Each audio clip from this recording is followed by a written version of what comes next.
अस्सलाम वालेकुम नाज़रीन, उम्मीद करते हैं कि आप लोग खैरियत से होंगे। आज रियल एस्टेट एडवाइजर्स की टीम आप लोगों को रोडन एनक्लेव से रिलेटेड एक काफ़ी बड़ी न्यूज़ बताने वाले हैं।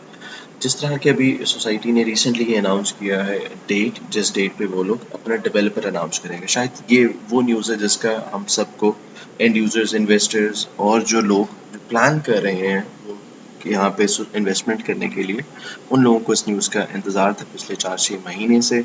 और फाइनली अब वो टाइम आ चुका है कि रोडन अपना जो है डेवलपर फाइनलाइज कर रहा है। इस चीज़ का हमें अंदाज़ा है कि एक डेवलपर फाइनलाइज करना बहुत इम्पोर्टेंट और बल्कि सबसे इम्पोर्टेंट काम होता है किसी भी सोसाइटी के लिए, जो कि रोडन एनक्लेव वो स्टेप जो है वो परफॉर्म कर चुका हुआ है, वो डिसीजन ले लिया गया है और जो डेवलपर जो है वो फाइनलाइज कर लिया गया है एज इन कंसल्टेशन विद नेस्पार्क, क्योंकि नेस्पार्क प्लानर है और प्लानर और डेवलपर का बड़ा की रोल होता है इस चीज़ का, उसमें क्या कि किस तरह से वो डेवलपमेंट होगी।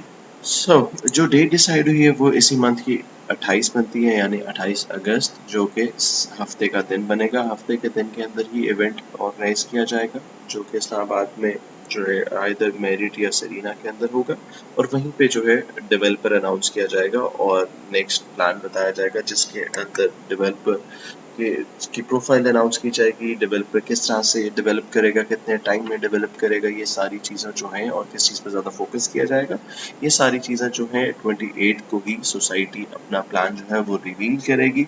और इसके साथ जो इन्फॉर्मेशन और हमें मिली है वो ये है कि जो डेवलपर है, डेवलपर काफ़ी हैंड्स ऑन है इस डेवलपमेंट की फील्ड में, और इससे पहले वो काफ़ी सोसाइटीज़ में डेवलपमेंट कर चुके हैं। अगर आप इस चीज़ को देखें कि तकरीबन जो डेवलपर है वो आपके पास तकरीबन 80 से 100 80,000 से 1 लाख कनाल जो है कि सोसाइटीज जो है वो डेवलप कर चुका है वो है इससे पहले। हम आपको पोस्ट इवेंट बताते हैं कि जब ये इस इवेंट के बाद क्या चीज़ें होंगी। डेवलपर अनाउंस करने के बाद सबसे बड़ी चीज़ जो होगी वो ये होगी कि आपके पास जो है आप डेवलपमेंट फौरी स्टार्ट कर सकते हैं। तो इसके लिए जो डेवलपर की जो मशीनरी है, जो एक्सपेक्ट किया जा रहा है तकरीबन 300 से 400 हेवी मशीनरीज जो हैं वो डिप्लॉय कर दिए जाएंगे इसी सोसाइटी में। इसके साथ ही आपके पास क्रशर प्लांट्स और बाकी जितनी ज़रूरत की चीज़ें जो डेवलपमेंट के लिए इंपॉर्टेंट है वो सारी चीज़ें भी इमीडिएटली इंस्टॉल कर दी जाएंगी, जिसकी वजह से डेवलपमेंट जो है वो फास्ट पेस हो जाएगी। हम लोगों ने काफ़ी पिछले टाइम में ये प्रॉब्लम और ये जो एंड यूजर्स ने वो ये प्रॉब्लम फेस की है कि development as compare to the society जो रोडन की थी वो स्लो थी, लेकिन वो सारी चीज़ें जो हैं वो जो आपका गैप है वो सारी चीज़ें कवर हो जाएंगी जब एक मेच्योर, एक अच्छा डेवलपर ऐड होगा इस प्रोजेक्ट में, क्योंकि ऑलरेडी इस प्रोजेक्ट में वर्थ काफ़ी है। नेस्पार्क के होने की वजह से, सारी लैंड परचेज होने की वजह से, तो इन सब चीज़ों की वजह से ऑलरेडी इस सोसाइटी के प्राइसेस हमेशा प्रॉफिट में ही रही हैं। तो अब डेवलपर के ऐड होने से प्राइसेस में और इंक्रीज आएगा और प्रोबेबली सोसाइटी जो है वो और जो है प्राइसेस इंक्रीज कर दें। For example it's been like 3-4 months now कि आपके पास जो है प्राइसेस इंक्रीज नहीं हुई एग्जैक्टिव में, या कोई नए ब्लॉक्स लॉन्च नहीं किए गए। वी आर एक्सपेक्टिंग कि इसके साथ ही प्राइसेस इंक्रीज होगी। प्राइसेस में जो इंक्रीज आएगा, जंप आएगा, वो तकरीबन हम एक्सपेक्ट करेंगे तकरीबन 30-40% आ सकता है जो नई प्राइसेस आएंगी। इवन जो पिछली प्राइसेस चल रही हैं, जिस तरह मार्केट में भी जो है मेजॉरिटी ओल्ड प्राइसेस पे इन्वेंट्रीज अवेलेबल है, सब जो डीलर्स हैं उनके पास ही जो है वो ओल्ड प्राइसेस में अवेलेबल है प्लॉट्स। तो उससे क्या होगा कि अब ये वाले न्यूज़ आने की वजह से और डेवलपर ऑन ग्राउंड होने की वजह से आपका ओन ऐड हो जाएगा उनके ऊपर, या हो सकता है कि जो है ओन काफ़ी ज़्यादा ऐड हो जाए उसके पे, आपके कमर्शियल प्लॉट्स के ऊपर, फार्म हाउसेस के ऊपर भी, और आपके बाकी रेजिडेंशियल प्लॉट्स के ऊपर भी। नाज़रीन, उसके अलावा अगर आप इस सोसाइटी का बैकग्राउंड देखें तो ये उन चंद सोसाइटीज़ में से है जो लॉन्च होने के बाद हमेशा से प्रॉफिट में ही रही है, नेगेटिव में नहीं गई, जिसकी मल्टीपल रीजंस आती हैं। हालांकि डेवलपमेंट स्लो थी, डेवलपमेंट जो है अर्थवर्क जो रोडन में हो रहा था वो काफ़ी स्लो था, एंड स्टिल जो प्राइसेस थी वो हमेशा प्रॉफिट में रही। आप किसी ब्लॉग में भी देख सकते हैं प्राइसेस हमेशा प्रॉफिट में रही। उसकी एक सबसे बड़ी रीज़न जो है वो ये बनती है कि सोसाइटी जो है वो लैंड ओन करती है। सोसाइटी जो है सोसाइटी ने ये प्लान नहीं किया कि वो एक बार पर सेलिंग शुरू करें और उसके बाद जो है जैसी जितनी परचेजिंग होगी उसके हिसाब से लैंड परचेज कर लिया जाएगा। ऐसे नहीं था। रोडेन एन्क्लेव ने तकरीबन 3 से 5 साल लगा के सबसे पहले लैंड परचेज की है और मार्केट में सेलिंग शुरू करने से पहले सारे लैंड एक्वायर्ड थी। आप इसकी एग्जांपल इस तरीके से भी ले सकते हैं कि रोडेन ने सबसे पहले जर्नल ब्लॉक लॉन्च किया मार्केट के अंदर और जर्नल ब्लॉक 100% वैलिडेटेड ब्लॉक था। सबसे बड़ी चीज ये थी काम की कि उसको बैलेटेड ब्लॉक था। बाकी सोसाइटीज में कभी भी ऐसे नहीं होता। हमेशा आपके पास बैलेटिंग में चीजें जाती हैं, आप कुछ हद तक अमाउंट पे करते हैं, फिर बैलेटिंग होती है, फिर आपको वो चीज़ दी जाती है। जिससे प्रॉब्लम ये होता है कि आपको जब तक प्लॉट चीज़ अनाउंस होती है या डेवलपमेंट का कुछ पता चलता है कि कुछ करेंगे नहीं करेंगे, उस टाइम तक आप कुछ इंस्टॉलमेंट्स देके वहाँ पे फंस चुके होते हैं। तो ऐसा यहाँ पे नहीं था।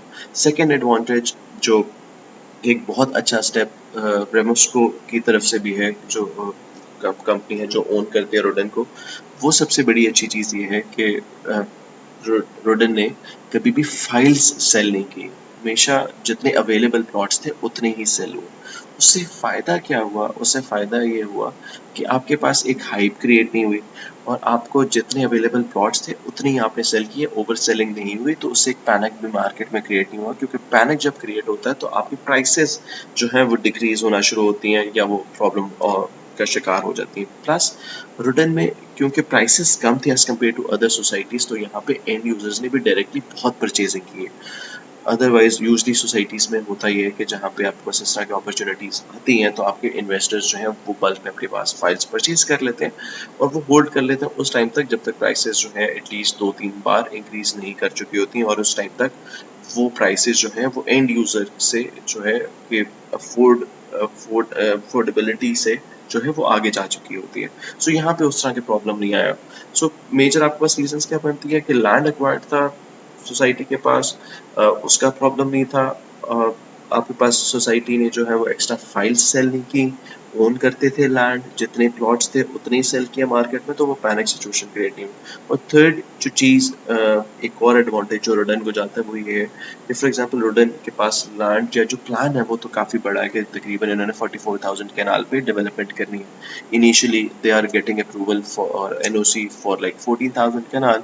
लेकिन फ़ायदा ये है कि सारी जो लैंड है सारी सोसाइटी जो वो एक लोकेशन पे बनी हुई है, ना कि फॉर एग्जांपल फेज़ 1 या एक ब्लॉक एक लोकेशन पे, दूसरा ब्लॉक जो है वो लेट से 15 किलोमीटर दूसरी साइड पे, इस तरह से नहीं है। इससे फ़ायदा ये होता है कि आप जो एंड यूज़र है और इन्वेस्टर है उसका ट्रस्ट बिल्ड होता है कि अगर ये इन्होंने यहाँ पे डेवलपमेंट शुरू की और जब उसके आगे इसके एक्सटेंशन डेवलप करेंगे तो उसको डेवलप करने में ज़्यादा टाइम नहीं लगेगा, क्योंकि उसके साथ ही इनकी अपनी सोसाइटी डेवलप्ड है। उससे एडिशनल प्राइसेस और एक सस्टेनेबिलिटी जो है वो अचीव होती है, ट्रस्ट अचीव होता है, जिससे पता चलता है कि यहाँ पे इन्वेस्टमेंट करना एक बेहतर चीज़ बनती है। सो ये मल्टीपल चीज़ें थी जिसकी वजह से रोडन अभी तक सक्सेसफुल रही है। प्लस ये लोग जो है डेवलपर अनाउंस करने चाह रहे हैं, जिसका फ़ायदा सबसे ज़्यादा जो है अभी जो लोग इन्वेस्टमेंट कर चुके हुए हैं उनको तो होगा ही होगा, लेकिन इन फ्यूचर जो लोग इन्वेस्टमेंट करना चाह रहे हैं डेफिनेटली उनको भी फ़ायदा होगा ही। डेफिनेटली थोड़ा सा कम age compare to the people जिन्होंने अभी तक इन्वेस्टमेंट कर चुके हुए हैं, लेकिन स्टिल उनको मुनाफा बाकी सोसाइटीज़ की नस्बत काफ़ी ज़्यादा होगा।